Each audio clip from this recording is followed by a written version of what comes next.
ഇന്ന് സ്കൂളുണ്ടായിരുന്നില്ല കേട്ടോ. അങ്ങനെ മദ്രസയിൽ രാവിലെ തന്നെ രണ്ടുപേരും കൂടിയിട്ട് പോയിട്ടുണ്ടായിരുന്നു. പിന്നെ അപ്പുറത്തെ വീട്ടിലെ കുട്ടിയുണ്ട് കേട്ടോ, അതാണ് കൂടെ പോണത്.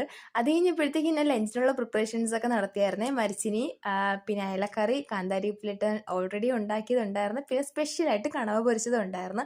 മതി അടിപൊളിയായിട്ട് കഴിച്ച്. പിന്നെ വാപ്പമ്മ കുറച്ച് കപ്പലണ്ടി തന്നിട്ടുണ്ടായിരുന്നു കേട്ടോ, അത് വാഷ് ചെയ്തൊന്ന് പുഴുങ്ങി എടുത്തിട്ടുണ്ടായിരുന്നേ. ഈ വെള്ളത്തിലിട്ട് ഉണ്ടാക്കുമ്പോഴത്തേക്ക് അതിങ്ങനെ ഒരുമാതിരി ഇപ്പോൾ, അതുകൊണ്ട് ഞാൻ ആവി കയറ്റിയാണ് എടുത്തിട്ടുണ്ടായിരുന്നത്. അങ്ങനെ ഫുഡെല്ലാം കഴിച്ച് നമ്മൾ നേരെ പാർക്കിലോട്ട് വന്നു. പുതിയൊരു പാർക്കാണ് കേട്ടോ, എപ്പോഴും വേറൊരു പാർക്കിലാണ് പോണത്. ഇത് പുതിയൊരു പാർക്കാണ്. നേർമടി സിറ്റി ഹോസ്പിറ്റൽ ഉണ്ട് കേട്ടോ നമ്മുടെ ഏരിയയിൽ. അപ്പോൾ ആ ഒരു ഹോസ്പിറ്റലിന്റെ പുറകുവശത്തായിട്ട് അവർ തന്നെ സെറ്റ് ആക്കിയിട്ടുള്ള ഒരു പാർക്കാണ്. ഇവിടെ ഓൾറെഡി കുളം ഉണ്ടായിരുന്നതാണ്. അവർ ഫുള്ള് കുട്ടികളൊന്നും വീഴാണ്ടിരിക്കാൻ ഫുള്ള് കവർ ചെയ്തിട്ടുണ്ട്. അടിപൊളിയായിട്ട് അവർ സേഫ്റ്റി ആയിട്ട് കാര്യങ്ങൾ ചെയ്തിട്ടുണ്ട്. അതൊരു വലിയ കാര്യമായിരുന്നു കേട്ടോ. ഞാൻ പണ്ട് ചെറുതിൽ ഇവിടെ കുളിക്കാനൊക്കെ വന്നിട്ടുണ്ട്. എൻ്റെ മക്കളെ ആ ഒരു കുളം കാണിക്കാൻ പറ്റിയ എനിക്ക് വലിയ സന്തോഷമായി കേട്ടോ. പിന്നെ ആ ഒരു സൈഡിലായിട്ട്, ഈ കുളത്തിന്റെ സൈഡിലായിട്ട് തന്നെ കുറച്ച് ഇരിക്കാനുള്ള സിറ്റിംഗ് ഏരിയ ഉണ്ട്. അതുപോലെ കുട്ടികൾക്കുള്ള പാർക്കും ഉണ്ട് കേട്ടോ. ഈ ഹോസ്പിറ്റലിൽ വരുന്നവർക്ക് കുറച്ച് റിലാക്സ് ആയിട്ട് ഇരിക്കാനും കുട്ടികളെയൊക്കെ ഒന്ന് കളിപ്പിക്കാനൊക്കെ ഇതൊരു അടിപൊളി സംഭവമായിരുന്നു കേട്ടോ. ചെയ്തത് എന്തായാലും ഉപകാരമായി.